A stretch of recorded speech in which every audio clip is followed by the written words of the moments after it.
Hi, I'm Marty Nemko. The times have always been a changin', and people have always predicted that the change are going to be big. Well, I'm no different. It may be helpful to consider the likely changes in our work lives, our values, our personal lives. I'm offering you my perspective here, as much as anything to encourage you to share yours, which you certainly should feel free to do so on the comment section below. 2019. Disgust with President Trump will increase as the impeachment inquiry uncovers more dirt, although none that rises to where the Republican majority Senate will convict and remove him from office. But the media and Democratic focus on that will continue to eviscerate the president's traditional power tool, the bully pulpit. 2020.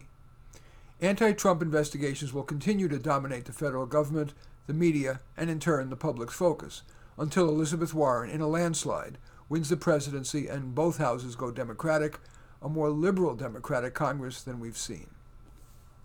That will enable Warren, with speed, to enact her promised priorities: legalizing illegal immigrants, free Medicare and college for all, large increases in business taxes and regulations, a modestly scaled-back Green New Deal, and making Puerto Rico and D.C., Democratic strongholds, our 51st and 52nd states.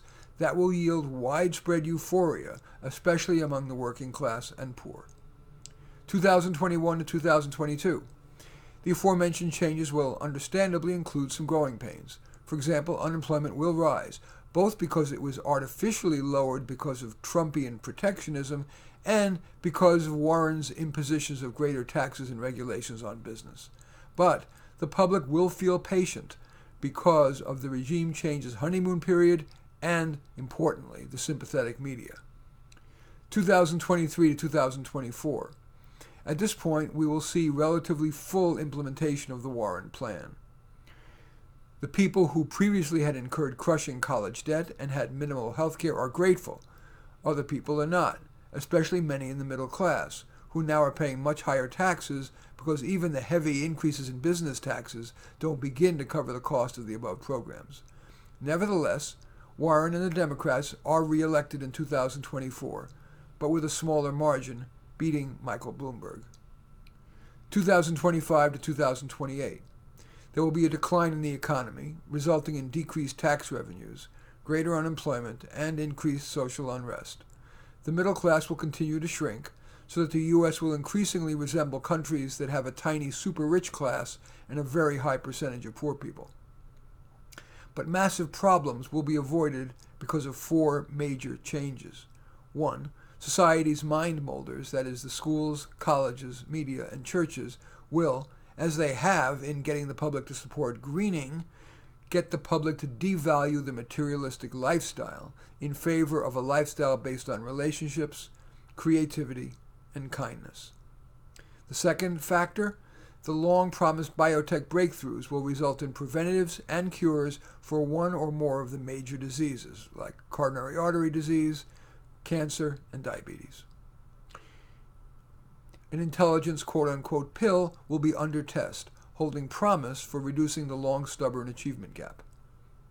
The third factor, compact, much safer nuclear power will be added to the energy mix, including in powering vehicles. And fourth, substance abuse will rise to anesthetize against fears of declining income and access to quality health care. Because of demographic changes, despite the U.S. suffering as described, the Democrats will win the presidency and Congress again in 2028. Likely it will be a female president of color such as Alexandria Ocasio-Cortez, Michelle Obama, or even Oprah Winfrey. 2029 to 2030. America will be in relative stasis, the result of decreased defense spending, scaled-back versions of the aggressive domestic programs of the 2020s, decreased international adventurism, and an acceleration of the dematerialistic values among the populace. America will no longer be the superpower, but it will be a more peaceful, democratic, and more egalitarian, if lower-income country than, ironically, the former communist China. America's gross national happiness index, will net be about the same as today. That is just one person's opinion.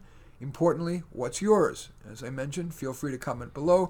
I do thank you for watching. In any event, I am Marty Nemko.